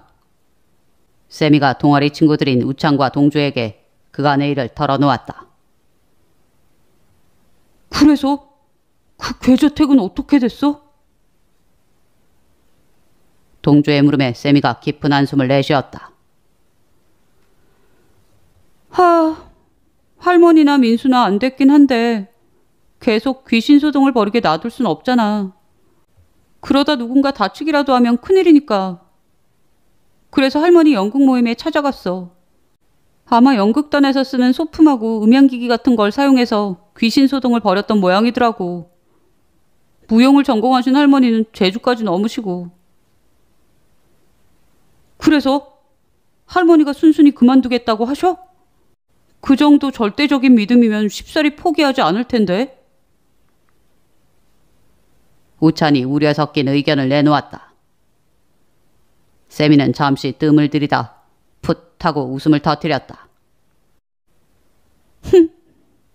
내가 극단에 찾아가기 며칠 전에 이미 그 집에 이사왔던 신혼부부가 한바탕 난리를 피웠나 봐. 귀신 나오는 집인 걸 속이고 세입자를 들였으니까 사기라면서 소송을 걸겠다고 했대. 그래서는 뭐 집주인이 더 이상 골치 썩기 싫다고 집을 팔겠다고 했대. 마을 어르신들 계획이 먹혔네. 할머니랑 친구분들이 공동으로 그 땅을 사서 마을에 기증하기로 했대. 저택 부지에는 마을 쉼터를 만들고 나무는 보호수로 지정한다니까. 일단 상황은 종료된 셈이지. 와, 정말 돈이 많은 분들인가 보다. 사비를 들여서 산 땅을 마을에 기증하다니. 돈보다 자손에 대한 걱정이 더 컸던 거겠지. 근데 말이야, 여전히 의문이 남는 게 있어. 뭐가? 나무에 손을 댔을 때 인부들이 다치고 민수네 부모님을 포함해서 마을 분들도 안 좋은 일을 당했잖아. 땅 주인 가족들도 연달아 사고를 당했고. 과연 그게 우연일까? 우연이라기엔 너무 절묘해서 왠지 찜찜하단 말이지. 혹시 정말 마을 수호신의 노여움을 사서 저주가 내린 거 아닐까? 마지막 의문을 해결하지 못한 채 세 사람은 이야기를 마쳤다. 이렇게 해서 동주의 추리 노트엔 또 하나의 미스테리 사건이 기록되었다. 소리나는 책방 오리지널 컨텐츠. 동근이 자신의 특별한 능력을 알게 된 건 초등학교 2학년 봄소풍 때였다. 가난한 집안 사정으로 김밥을 못 사온 동구는 친구들을 피해 혼자 나무 그늘에 앉아 맨밥과 김치를 우걱우걱 먹고 있었다. 그때 멀리서 선생님의 목소리가 들려왔다. 보물찾기 시간이다. 연필과 공책도 있고 맛있는 과자도 숨겨놓았으니까 지금부터 30분 동안 찾기 시작!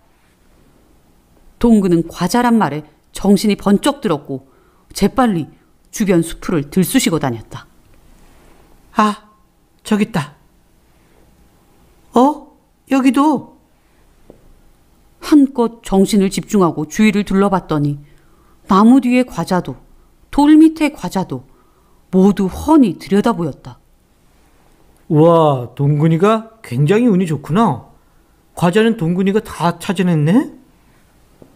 친구들은 부러운 듯 동근 주위로 몰려들었다. 태어나서 처음 느껴보는 친구들의 관심이었다.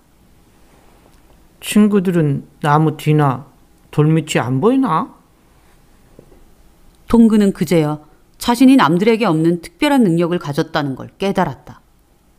그것은 바로 투시력, 물체를 꿰뚫어 보는 능력이었다. 영화에서 보면 투시력을 가진 초능력자들이 국가기관에 스카우트되어 활약을 펼치는 장면들이 많이 나온다. 동근도 영화 속 영웅처럼 누군가 자신의 능력을 인정해 멋지고 정의로운 삶을 살 거라 생각했다. 하지만 현실은 달랐다. 동근은 술주정뱅이 아버지와 사는 가난한 아이였고 성적도 형편없는 외톨이일 뿐이었다. 성인이 되고서도 겨우 몸을 누일 옥탑방이 전부였다. 고등학교 중퇴인 동근은 투시력 외에 특별한 재능이나 기술도 없었다. 부모 잘 만났으면 나도 의사가 되지 않았을까? 그랬으면 환자 속을 훤히 볼 수 있으니까 엄청 부자가 됐을 텐데. 아니지, 난 역시 의사보단 형사가 어울려. 형사가 됐으면 범인을 기가 막히게 잡았을 텐데. 동근의 상상과는 달리 그는 어느새 좀도둑이 되어 있었다. 우연히 인터넷에서 알게 된 비슷한 능력의 사람들도 사정은 비슷했다. 잘 되어봤자 남의 패를 들여다보는 도박꾼이었다. 그들과의 만남에선 늘 신세한탄이 넘쳐났다. 세상이 나의 능력을 안 알아준다. 이 정도 능력이면 의사나 과학자가 됐어야 했다. 희한하게도 동근과 비슷한 말들을 했다. 동근은 곧 그들에게도 흥미를 잃었고 모임에도 나가지 않았다. 이래저래 형편은 점점 궁지에 몰리고 생활도 고립되어 갈 무렵 동근이 시작한 것이 도둑질이었다. 이렇게 쉬운 돈벌이가 있었네? 하하. 동근은 어느새 그 일에 흠뻑 빠져들었다. 물건을 훔쳐 인터넷 중고장터에 올려놓으면 돈이 들어오니 세상 편하고 쉬운 일이었다. 드디어 내 적성에 맞는 일을 찾은 것 같아. 동근은 도둑질로 번 돈을 차곡차곡 모아 낡은 아파트까지 구입했다. 동근의 나이 30이 되던 해였다. 이제 나이도 있고 결혼도 생각해야 되는데 계속 좀도둑질을 할 수는 없지. 좀 더 크게 놀아볼까? 동근은 부잣집을 노리기 시작했다. 그러다 보니 새로운 사실 하나를 알게 되었다. 부잣집, 특히 유명한 정치인이나 기업인일수록 절대 신고를 하지 않는다는 것이었다. 이런 황금어장을 모르고 살았다니 이제야 한 게 안타까울 따름이구나. 동근은 닥치는 대로 유력 정치인과 기업인의 집에 들어가 물건을 훔치기 시작했다. 역시나 숨겨야 할 게 많은 사람들이라 신고는 단 한 건도 발생하지 않았다. 별것도 아닌 것들이 떵떵거리며 살고 있었네. 동근은 도치감에 젖어 인터넷상에 그들만의 세상이라는 계정까지 운영했다. 자신이 털었던 집에서 행해지는 온갖 추잡하고 비밀스러운 행태들을 올려놓는 것이다. 모두 부정부패를 일삼는 정치인이나 악덕 기업주의다 보니 동근은 어느새 대부로 불리기 시작했다. 대부라, 아주 좋은 별명이군. 더욱 승승장구해진 동근은 예고편을 올리기에 이르렀다.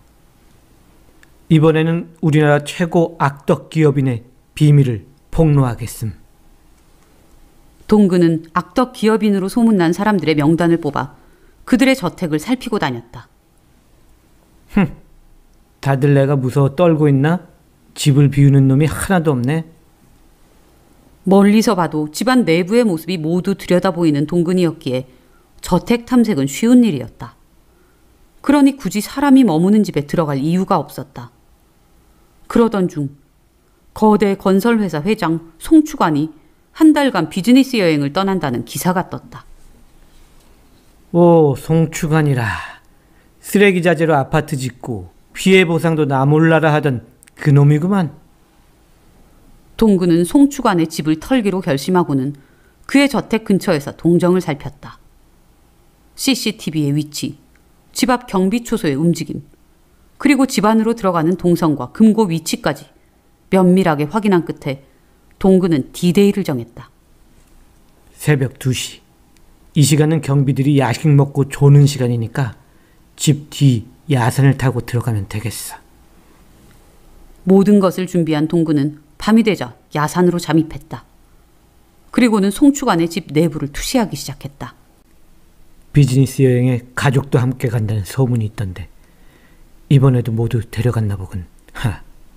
바로 금고가 있는 3층 침실로 가면 되겠어. 동근은 CCTV를 피해가며 집 안으로 들어가 살금살금 3층 침실로 향했다. 이제 금고만 열면 끝이다. 동근은 제 세상을 만난 듯 집안을 휘젓고 다녔다. 하지만 금고 앞에 선 동근은 뭔가 문제가 있다는 걸 깨달았다. 젠장, 이게 뭐야? 분명 금고인 줄 알았던 형체는 정교하게 만들어진 모형이었다. 동근은 덫에 걸리고 만 것이다. 어떻게 이런 일이? 위기를 느낀 동근이 빠르게 몸을 돌려 도망치려는 순간 모형 금고가 열리고 사내 한 명이 뛰쳐나왔다. 포기하시지. 넌 이제 끝났어. 날카로운 눈빛의 사내는 동근의 목덜미를 잡아채고는 빠르게 수갑을 채웠다. 어떻게 안 보였지? 동근은 당황한 얼굴로 발버둥치며 소리쳤다. 특수 제작한 금고거든. 난 비밀리에 네 뒷조사를 해왔어. 기업가들이 네 사건을 공동 의뢰했거든. 네 놈이 기고만장해서 올린 인터넷 글 덕에 사건의 실마리가 풀렸지 뭐야. 사내는 기자들을 매수해 송추관이 가족들과 함께 비즈니스 여행을 떠난다는 기사를 퍼뜨렸다. 해커를 동원해 동근의 초능력자 모임까지 파악해낸 사내는 동근의 남다른 능력도 모두 알고 있었다. 당신 경찰이야? 경찰? 한땐 그랬지. 내 이름은 안강산. 잘 기억해. 우린 분명 다시 만나게 될 테니까. 탐정 안강산의 신고로 한 무리의 경찰들이 동근을 연행해 갔다. 나 같은 능력자도 결국 잡히고 마는구나. 젠장. 동근은 그제야 때늦은 후회에 몸부림쳤지만 이미 그의 몸은 쇠창살에 갇힌 후였다. 소리나는 쟁반. 치어리더 팀에 고민영이 배달되기 시작한 건 대성그룹 스포츠단 소속 치어리더 인기 투표가 시작되면서부터였다. 대성그룹은 재계 10위 안에 든 대기업으로 10여 개의 계열사뿐 아니라 야구, 축구, 농구, 배구 등 다양한 스포츠 구단을 보유하고 있었다. 대성그룹 스포츠단 소속 치어리더 팀은 눈부신 외모와 열정적 응원으로 대중의 인기를 한몸에 받았다. 팬들은 한 달에 한 번씩 매달 마지막 주에 치어리더 전체를 아우르는 인기 투표를 했다. 이는 스포츠계에서 이슈거리가 될 만큼 대단한 이벤트가 되었다. 인기 투표 이벤트가 시작된 지 1년쯤 되었을 무렵 커다란 고민형이 배달되기 시작했다. 한 달에 한 번 팬 투표가 끝난 직후였다. 익명의 팬이 보낸 고민형은 1등을 차지한 치어리더에게 안겼다. 인기인에게는 늘 따라붙는 것이 팬들의 선물이었기에 그들은 기쁜 마음으로 그것을 받았다. 그런데 언제부터인가 사건이 벌어지기 시작했다. 1등을 거머쥐고 고민형을 받은 치어리더에게 불행이 닥치는 것이다. 석 달 전 1등을 한 치어리더 채경은 자동차 사고로 팔을 다쳐 아직도 현장에 복귀하지 못했다. 2달 전 1등을 한 나지는 다리를 다쳐 깁스 중이고 지난달 1등 선미는 머리를 다쳐 병원에 있다. 이상하지 않아? 매사에 적극적이고 호기심이 많은 나나가 라커룸에서 후배 주은에게 말했다. 뭐가요, 언니? 고민형 있잖아. 1등한 사람한테 팬이 선물한 거. 그거 석 달 전부터 시작됐지. 근데 그거 받고부터 사고가 나는 것 같은데? 헉, 진짜 그런가? 1등의 저주? 아님 고민형의 저주인가? 나나는 고개를 갸웃하며 의심의 눈초리를 보냈다. 오랜 세월 경찰로 근무하다 얼마 전 은퇴를 한 그녀의 아빠와 꼭 닮은 눈빛이었다. 1등의 저주, 고민형의 저주로 불리던 인기투표 의혹이 강력 사건으로 바뀐 것, 그로부터 얼마 지나지 않아서였다. 또다시 이달의 인기투표가 팬카페에서 진행되었고 이번엔 나나가 아끼는 후배 주은이 1등을 했다. 그리고 예외 없이 고민형이 배달되었다. 주은은 막상 1등을 하자 뛸 듯이 기뻐했다.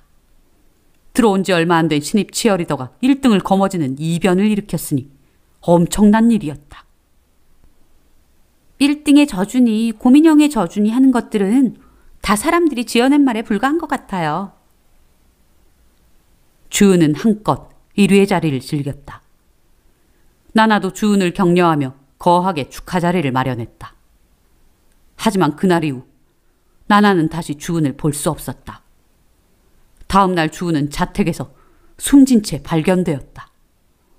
경찰은 외부 침입자의 소행이라 추정했다. 치어리더뿐만 아니라 대성그룹 스포츠단 전체가 예기치 못한 일에 당황했다. 그룹 이미지에 안 좋은 영향을 미칠 것을 염려해 조속히 사건을 마무리하라는 지시가 위에서 내려왔다는 풍문까지 돌자 치어리더들은 분노로 몸을 떨었다. 특히 나나는 아끼던 후배의 일이니만큼 절대 묻히도록 놔두지 않겠다고 이를 갈았다. 하지만 주위의 시선은 차가웠다. 경찰도 한 달 넘게 범인을 못 잡고 있는데 나나가 무슨 수로 잡는단 말인가. 그럼에도 나나는 아랑곳하지 않았다. 그녀는 팬카페에 인기투표를 무기한 연기해 줄 것을 요청했다.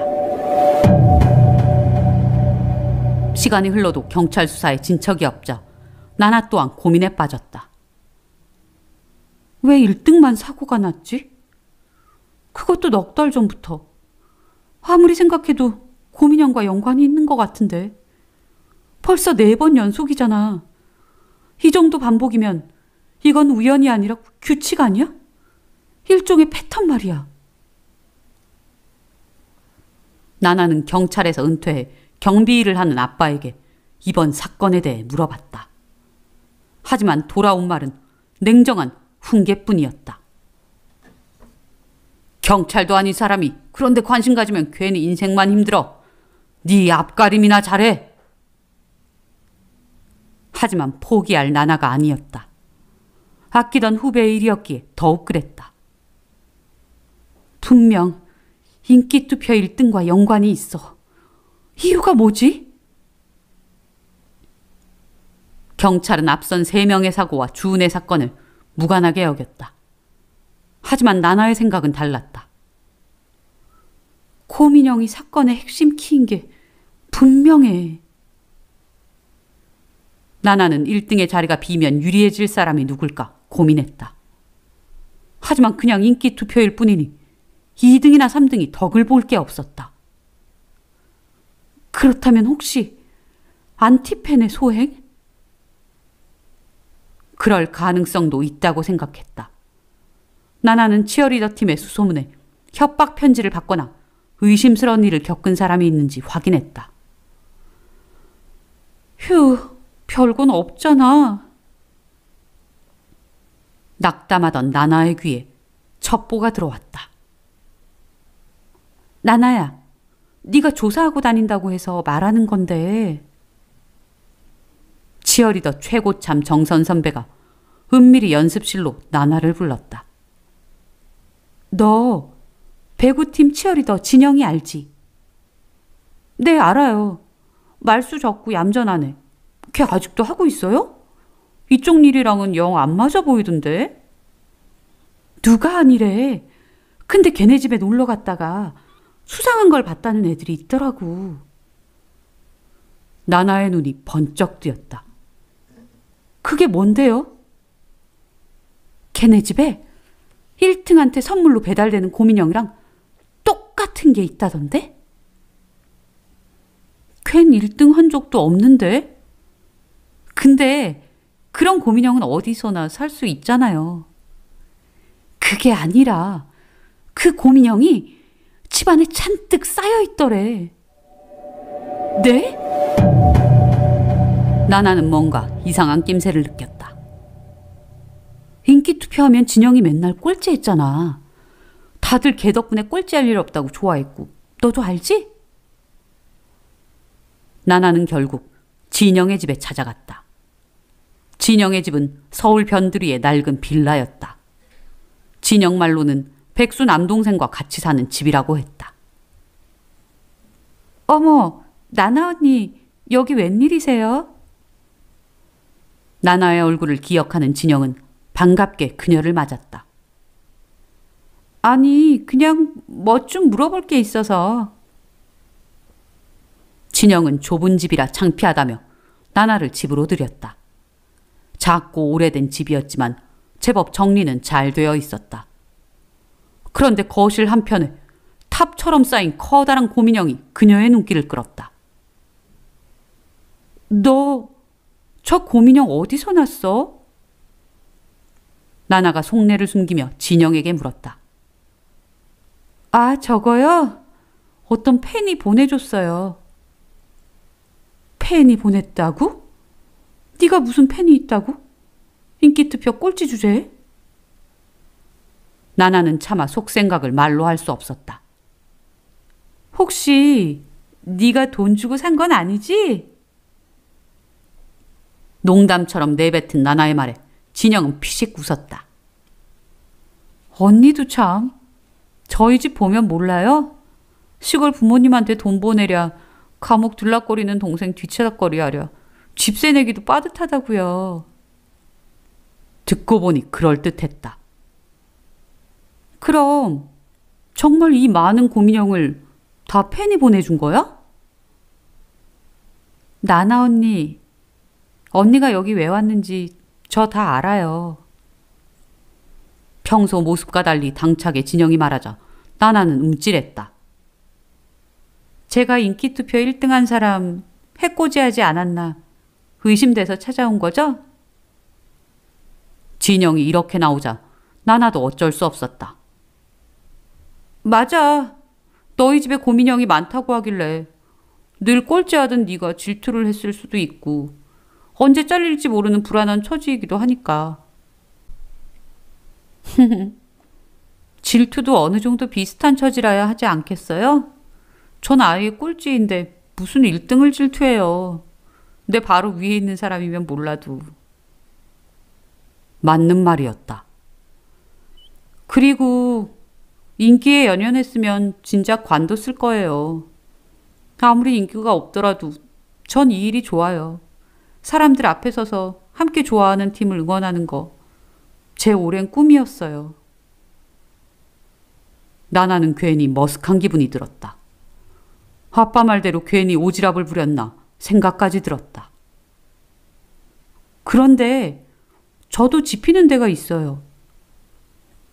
진영이 눈을 동그랗게 뜨며 말했다. 그게 뭔데? 나나의 눈이 다시 호기심으로 반짝였다. 진영은 나나에게 곰인형 하나를 건네었다. 저도 이제껏 모르고 있었는데요. 오늘 아침에 우연히 이걸 발견했어요. 곰인형의 발 양쪽에는 각각 1이라는 글자와 등이라는 글자가 새겨 있었다. 1등? 인기 투표가 끝날 때마다 누군가 제게 이 곰인형을 보냈는데요. 혹시 1등한 사람이 받은 곰인형에도 무슨 글자가 적혀 있지 않을까요?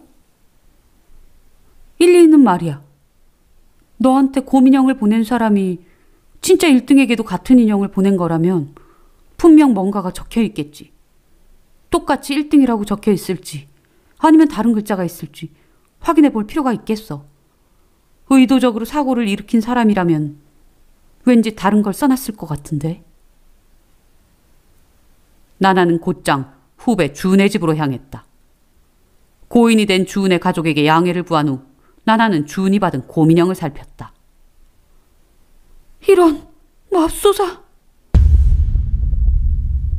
나나의 눈이 충격으로 일그러졌다. 곰인형 발바닥에는 각각 사, 망, 이라고 적혀 있었다. 그 전에 곰인형을 받고 사고를 당했던 다른 치어리더에게도 확인해보니 모두 사고, 부상, 참변 등 불길한 글자가 적혀 있다고 했다. 이건 진영이를 좋아하는 미치광이 팬의 소행이 분명해. 나나는 진영에게 팬카페에 글 하나를 써달라고 요청했다. 나나가 지시한 대로 진영은 곰인형 천사 팬에게 김진영이 보내는 글이라는 제목으로 글을 올렸다. 인기 없는 치어리더 김진영입니다. 그럼에도 불구하고 제게 끝없는 사랑을 보내주시는 한 팬분께 감사의 말씀을 올리고 싶습니다. 보내주신 인형들과는 친구처럼 잘 지내고 있습니다. 어떤 분인지 알고 싶습니다. 메일이든 전화든 좋습니다. 연락 바랍니다. 이게 먹힐까요? 글쎄, 지금으로서는 이 방법밖에 없잖아. 매번 1등 확인을 한 걸 보면 최소한 여기에 꾸준히 접속한다는 뜻이니까. 특히 본인에게 보내는 글인데 읽지 않겠어? 이 글을 읽은 최근 접속자 중에 추려보는 수밖에. 며칠을 기다린 끝에 나나는 경찰과 통신사의 협조를 받아 접속 기록을 확인했다. 전직 경찰인 아버지가 없었다면 불가능한 일이었다. 나나가 사건의 개요를 조목조목 설명하자 아버지도 결국 돕겠다고 나섰다. 최근 접속자 중에 팬카페 정식 회원이 아닌 3사람을 우선 확인했는데 한 명은 외국인, 또 한 명은 어린 학생이고 그리고 나머지 한 명은... 나나의 입이 떡 벌어졌다. 그것은 다름 아닌 진영의 친동생 김남호였다. 낌새를 눈치채고 제주도로 도망을 친 김남호는 얼마 후 경찰에 붙잡혔다. 경찰서에 끌려간 그는 누나를 위해 범행을 계획했다고 자백했다. 늘 치어리더 팀에서 따돌림을 당하고 잘릴 위기를 겪는 누나가 안타까워 그랬다는 이야기였다. 하지만 그 얘기를 들은 진영은 절레절레 고개를 저었다. 그럴 리가요. 절 가장 힘들게 한 건 바로 동생인데요. 부모님에게 손찌검을 했을 때도 비슷한 얘기를 했어요. 다 그들을 위한 거였다고. 쓸쓸히 경찰서를 나서는 진영을 보며 나나는 안쓰러운 생각이 들었다. 진영을 보내고 혼자 집으로 돌아오던 나나는 공허한 기분에 잠겼다. 어쨌거나 나도 진영이도 내일이면 사람들 앞에서 아무렇지 않은 듯 춤을 추고 응원을 하겠지. 이게 즐거운 직업일까? 아니면 괴로운 직업일까?